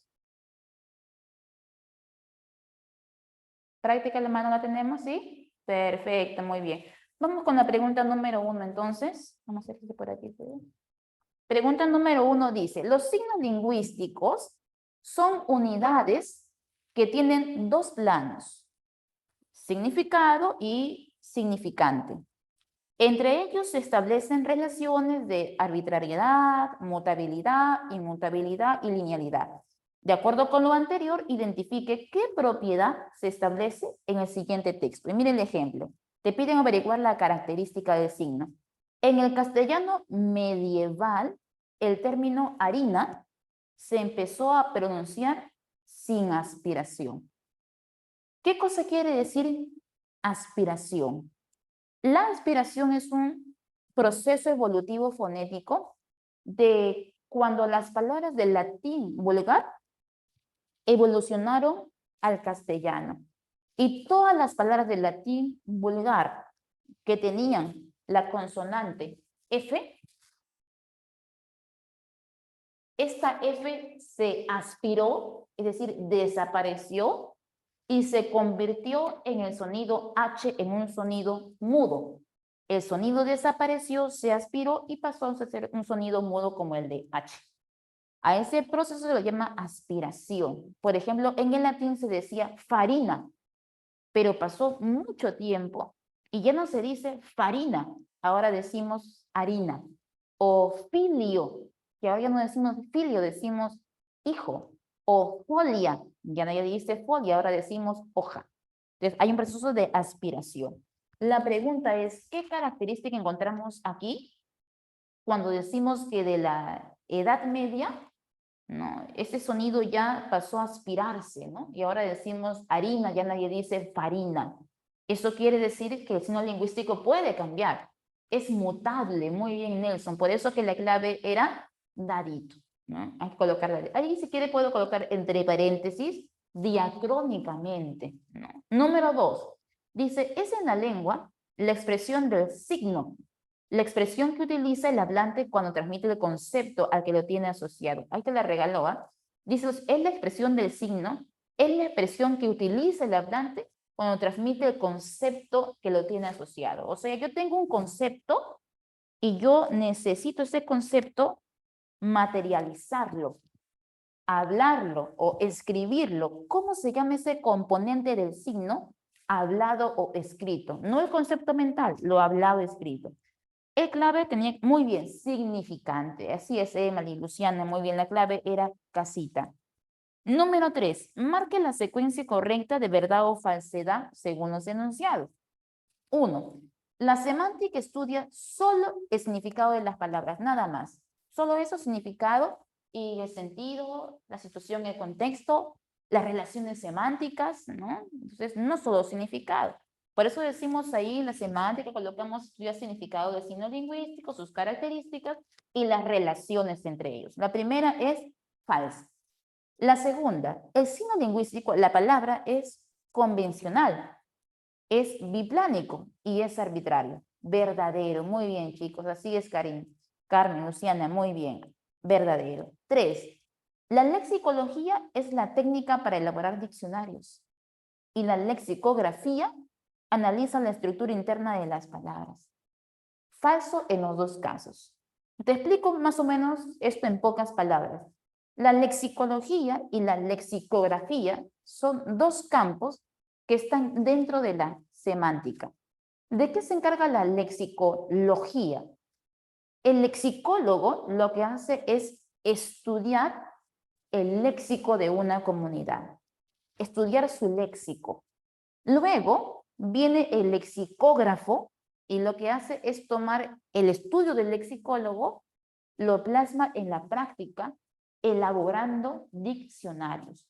Por ejemplo, yo puedo analizar el léxico de ustedes, jóvenes académicos, durante 6 meses. Me pongo a analizar su léxico. ¿Qué términos usan? ¿Por qué los usan? ¿Por qué razones sociales, culturales, históricas? Por ejemplo, veo palabras como pipipi, ¿no? Por ejemplo, para decir sí, sí, sí. Palabras como befa, befo, elfa, ¿no? O el ra, o el ga que colocan por ahí, ¿no? ¿De dónde viene ese ga, el ñufi? Yo me puedo demorar 6 meses analizando su léxico, el fiu, ¿no? Analizo todo su léxico y hago un análisis lexicológico. La lexicología lo único que hace es estudiar el léxico de una comunidad en específica, a nivel lingüístico, social, etcétera, cultural. Una vez que analizo, ahí queda mi estudio, me limito. Viene la lexicografía, toma ese estudio y elabora un diccionario. Por ejemplo, diccionario del léxico académico. Y colocarán las entradas. Por ejemplo, ¿qué significa ga? 2 puntos y coloco, esta expresión se usa en el sentido coloquial, que viene de tal video de YouTube, bla, bla, bla, bla, ¿no? Entonces, ahí vamos a ver que comenzamos a enumerar las entradas, ¿no? O LOL, por ejemplo, escucho que muchos dicen LOL, ¿no? Entonces, ahí coloco qué significa LOL, los sinónimos de LOL. Y así voy creando un diccionario con su léxico, con sus palabras. Cuando yo lo llevo a la práctica, lo convierto en diccionario, ¿qué disciplina se encarga de eso? La lexicografía. Por eso que la lexicología y la lexicografía se complementan. El lexicólogo analiza tu léxico, pero el lexicógrafo lo plasma en un diccionario. En la 3 decía, la lexicología es la técnica para elaborar diccionario. Falso, porque quien elabora no es el lexicólogo, es el lexicógrafo. Y en la 4 dice, la lexicografía analiza la estructura interna de la palabra, o sea, la forma de la palabra. Ahí colocamos entre paréntesis, la disciplina que estudia la forma de la palabra es la morfología, no la lexicografía. La morfología estudia la forma interna de las palabras. Entonces, la clave tenía que ser dado, ¿verdad? Falso, verdadero, falso, falso. La clave era dadito, ¿ya? Número 4, dice, el significado connotativo es el significado secundario de un signo lingüístico y formado por el conjunto de asociantes y valores afectivos propios de la vida emotiva de las personas. Señale, en este caso, la alternativa que presenta significado connotado figurado. ¿Qué marcaron en 4? Casita. A ver, vamos a ver. Aquel muchacho resultó un cara dura. Claro, no es que ese joven tenga la cara dura de verdad, de piedra, sino cara dura es sinónimo de sinvergüenza. Muy bien. Número 5. Marquen la alternativa donde el enunciado tiene un significado denotativo, denotado, o sea, real. Vamos a ver la 5. Aquellos bailarines sacaron chispas de la pista, sacaron chispas de verdad. Los acusados son tratados con mano de seda. Ellos fueron pillados con las manos en la masa. Y ella tenía las manos anchas y gruesas. ¿Quién sería denotado en la 5? Dado, muy bien, ¿no? 5 dado. A ver, 6. Alternativa que presenta un enunciado conceptualmente correcto. El significado denotado es la idea figurada, denotado configurado, falso. Los signos están compuestos por dos imágenes audibles o visibles. Los signos tienen dos significantes, por decirlo así, dos sonidos audibles y visibles, o sea, el signo está compuesto de significante más significante o significante más significado. ¿No? Solamente los sustantivos nomás son signos lingüísticos, los verbos no. Todas las palabras son signos lingüísticos, no solo los sustantivos, todas las palabras. Y en distintos contextos, las palabras pueden expresar más de un sentido. Esa es la clave. Yo puedo cambiar el contexto y una palabra puede tener más de un sentido. Por ejemplo, yo digo esta expresión, digamos la oración. Mira esta expresión, digamos la oración. Si mi contexto es una clase de lenguaje, si yo digo digamos la oración sería para mí sujeto, verbo, complemento. Pero si yo fuera, no sé, un papa, un cura, y digo digamos la oración se refiere a una oración gramatical, si yo soy cura, cuando digo digamos la oración, no, cuando digo digamos la oración me refiero a digamos el rezo, ¿no? Entonces, si yo cambio mi contexto, que no es una clase de lenguaje, es la iglesia, decir digamos la oración, el término oración no se entiende de la misma manera en una clase de lenguaje que en una iglesia. En una clase de lenguaje significa oración gramatical, ¿no? Estructura gramatical, pero en una iglesia oración significa rezo. Entonces, por eso la 6 es correcta, ¿no? Si yo tengo distintos contextos, distintos lugares, entonces las palabras pueden expresar más de un sentido. Pregunte quién es el joven hábil, inteligente fuera de este mundo que me dice cómo se llama esa relación semántica donde una palabra puede tener más de un significado.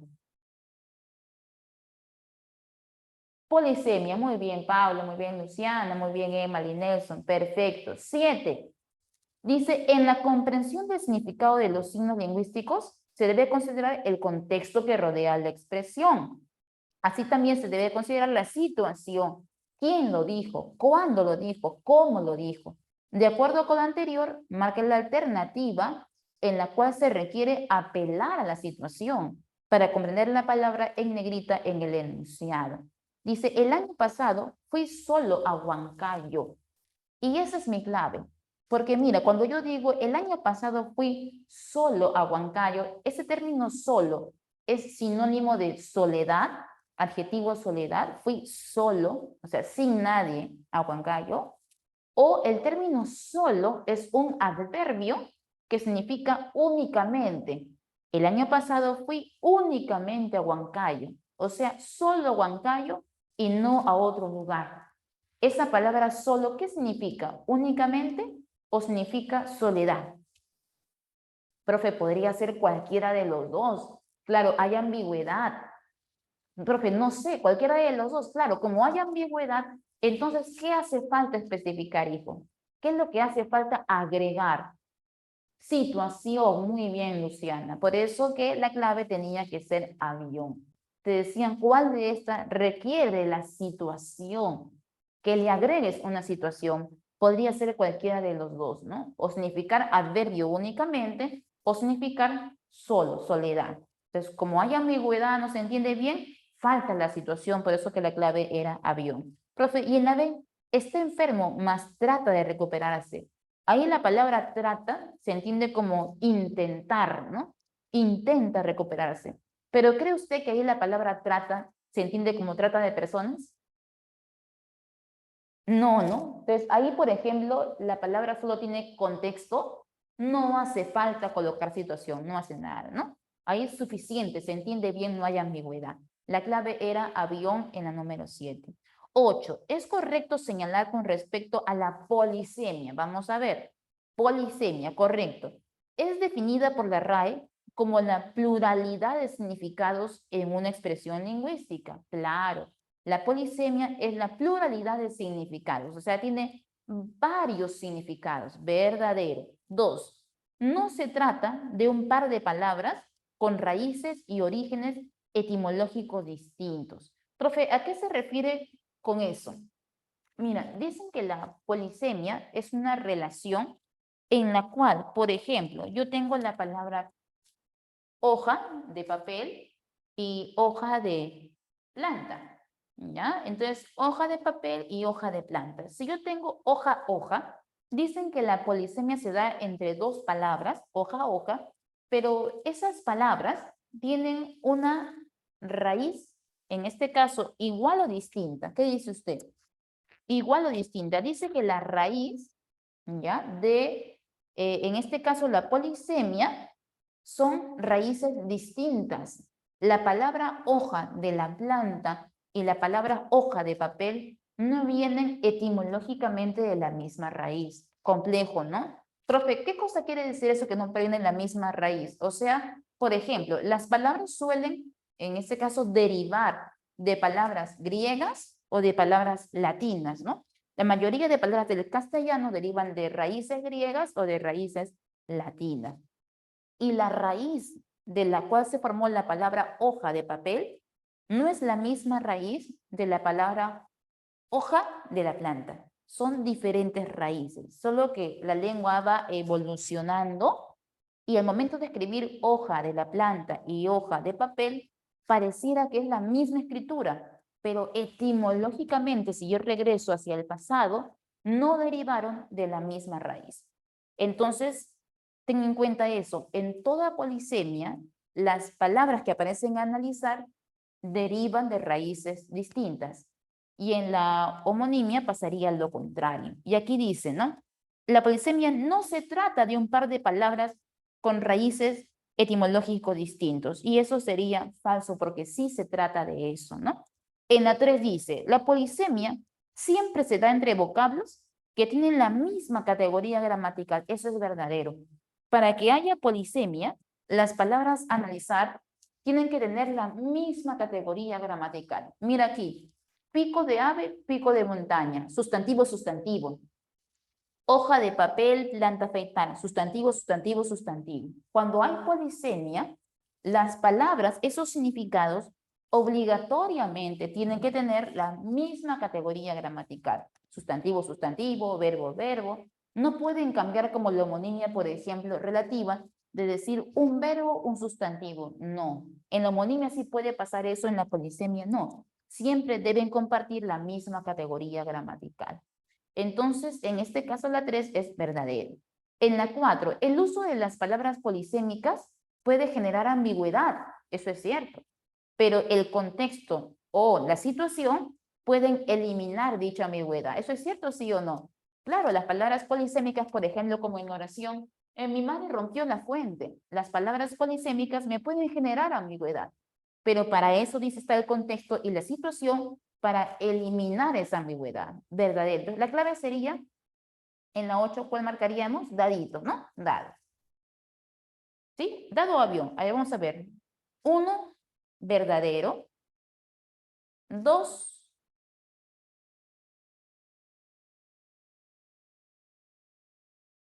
la A, ¿no? ¿Sí? Avión era, ¿no? Ya. 9. Según el significado que poseen las palabras. Mira, esa pregunta fue una pregunta de San Marcos, la pregunta 9, del año 2021, en el área C. A ver, Paulita, ¿qué dices? La 2 no es verdadero porque dicen, claro, porque dice no es cierto, claro. Si dijera es cierto, hubieras colocado en este caso, ¿no? Porque dice no es cierto. En la pregunta 9, ahí sí debería ser verdadero, así es, porque dice no es cierto, por esa razón lo colocamos como falso. En la pregunta 9, mira esa pregunta de San Marcos 2021, ¿no?, del área C, decía lo siguiente. Según el significado que poseen las palabras, establecen distintos tipos de relaciones, ¿no? Entonces, identifiquen la relación de significación que existe entre las palabras subrayadas. En la 1 dice, compró una blusa y una camisa. Blusa y camisa. ¿Qué relación semántica hay aquí? Dice, ¿no? Carro, llanta, B y B, estudio y estudio. ¿Ya? Empezamos de la 4 para adelante. En la número 4 dice, hallé tu estudio en el estudio. ¿Ya? Hallé tu estudio en el estudio. La pregunta es, ¿qué relación semántica hay entre estudio y estudio? Hallé tu estudio, tu trabajo, en el estudio, en ese lugar. ¿Qué relación semántica encuentran ustedes en la número 9?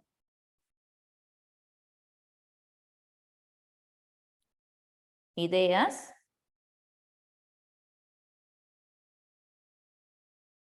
¿Polisemia? ¿Homonimia? ¿Qué dicen ustedes?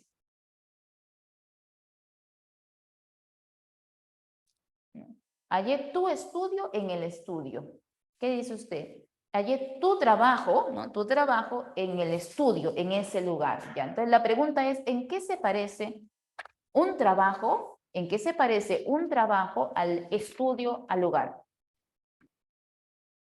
Ah, ¿por qué no puede ser paradigmática? Porque recuerda que tiene que ser paradigmática, solo es de verbo a verbo, nada más de verbo a verbo.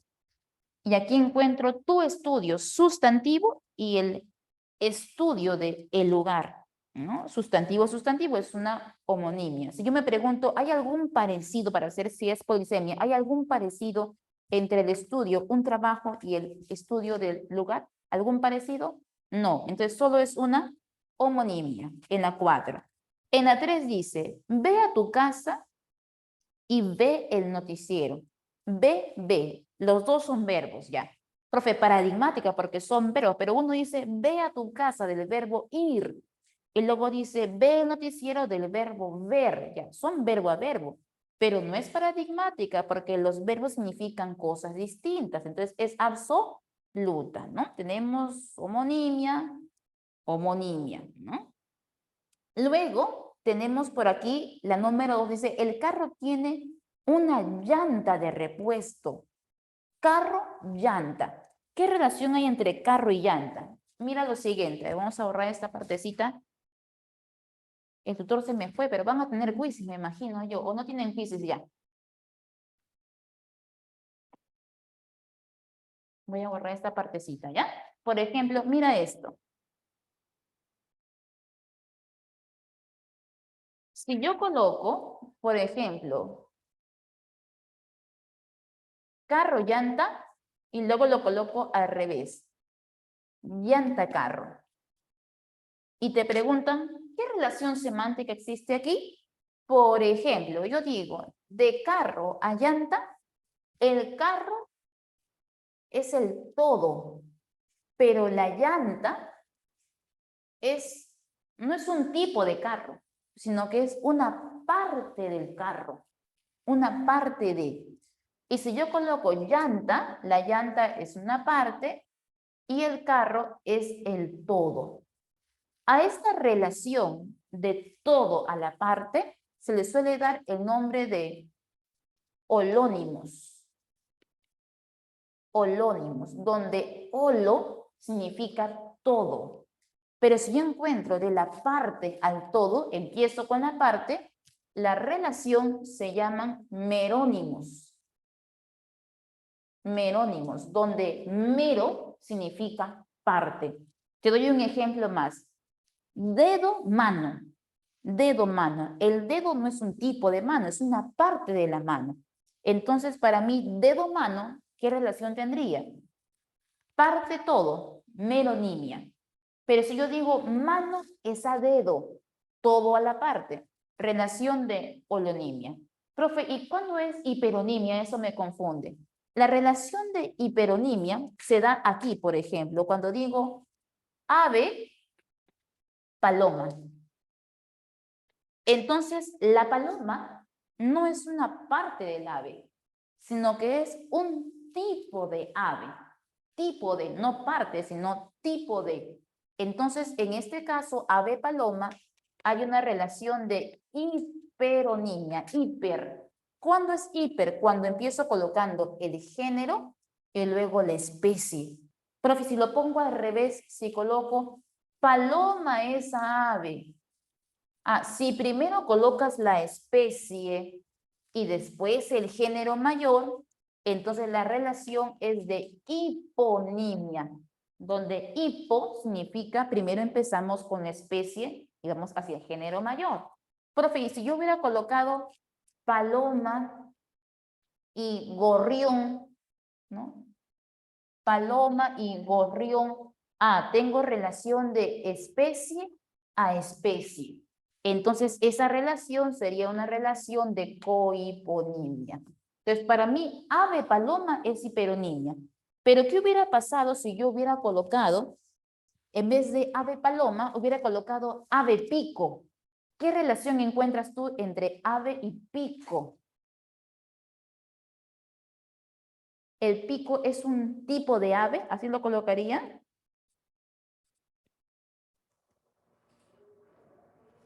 Parte todo, ¿no? Mira, ave y pico, sería toda la parte. Ave y pico, de toda la parte.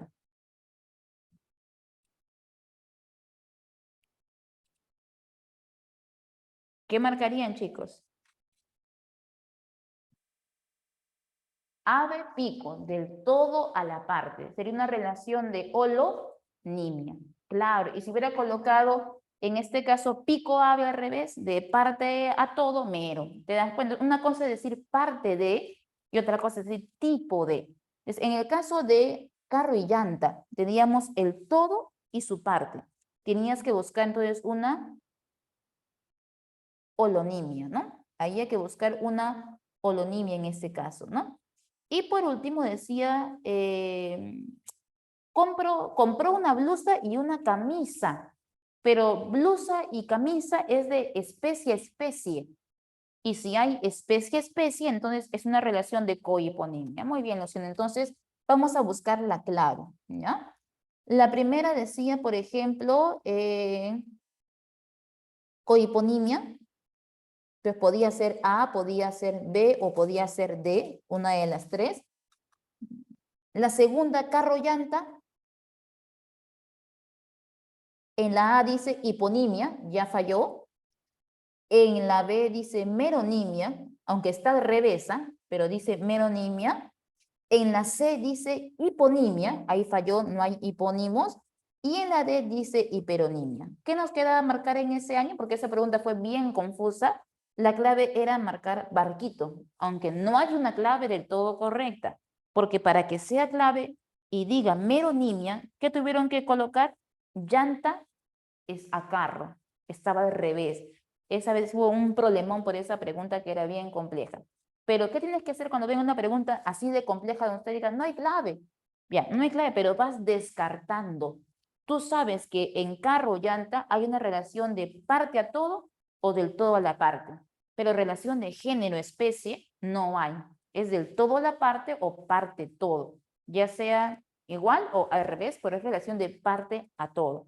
Y la única clave que tenía en la número 2, relación de parte o todo, era la letra B. Entonces, por descarte, tenía que marcar la letra B, aunque no hay una clave correcta del todo. Por descarte. Si te pasara algo como eso en el examen, entonces tienes que marcar por descarte, ¿ya? La clave tenía que ser barquito. En la 10, sí, y en la 4 han colocado, mira ahí, polisemia, ¿no? Profe. Bien rara, porque yo no veo la polisemia ni el parecido entre un estudio de un trabajo y un estudio de, ¿no?, un lugar. Entonces, ahí vamos a ver que no hay parecido. Forzando, ¿ya? Forzando se puede colocar un parecido. Por ejemplo, el estudio tiene, ¿no?, es un libro y el estudio del lugar también contiene libros, ¿ya? Forzando un poco, se puede ver una polisemia, pero bien forzada, ¿ya? Entonces, no hay otra que marcar la letra B. Si San Marcos piensa que la 4 es polisemia, una polisemia pero bien forzada, ¿ya? Entonces, por descarte la clave era barquito, ¿ya? Pero es mejor colocar homonimia, ¿ya? En la pregunta 10, jóvenes, para ya acabar, dice, señala las relaciones de significado establecidas en los siguientes enunciados. Dice, la sala está en el ingreso de la casa y cambió su estado de soltero a casado. Sala como parte de la casa, ¿ya? Sala como parte de la casa. La pregunta es, ¿qué relación semántica hay entre sala y casa si la sala es una parte de la casa? Ahí hay una meronimia, ¿no? Y en la segunda dice, cambió su estado de soltero a casado. Ah, pero si soy soltero, a la misma vez yo no puedo ser casado. No hay medio casado, no hay término intermedio. Antonimia. ¿Pero qué tipo de antonimia? Es la que se excluye. La complementaria. Muy bien, Luciana, por eso que la clave era avión. Ahí sí te han dado sala, casa, ahí sí está ordenado. La clave sí es avión, sí o sí. En la pregunta 11 dice, la relación semántica de hiperonimia es aquella en que un término de mayor cobertura incluye a otros. Entonces, diga usted quiénes presentan hiperonimia. En la 1 dice, la joven dibujaba aves y sobre todo águilas. De ave a águila. ¿Hay hiperonimia? Sí, la número 1 cumple. 2, el elefante es un animal grande, de piel rugosa.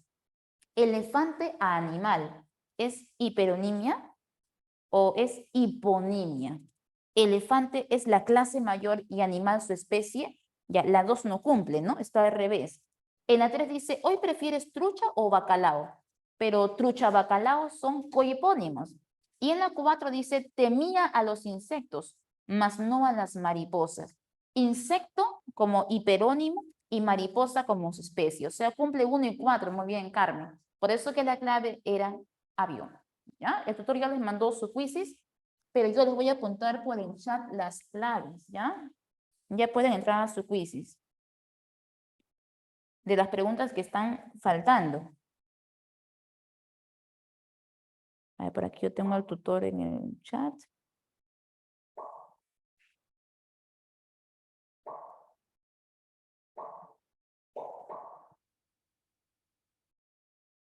Van ingresando, chicos, a su link de su quizzes.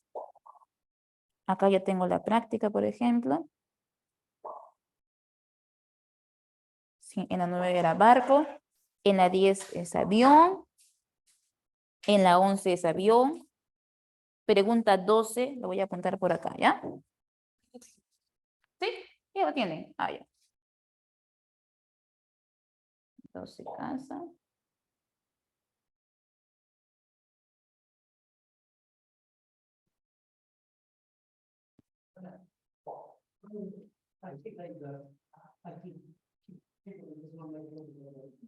Buenas. ¿Qué tal?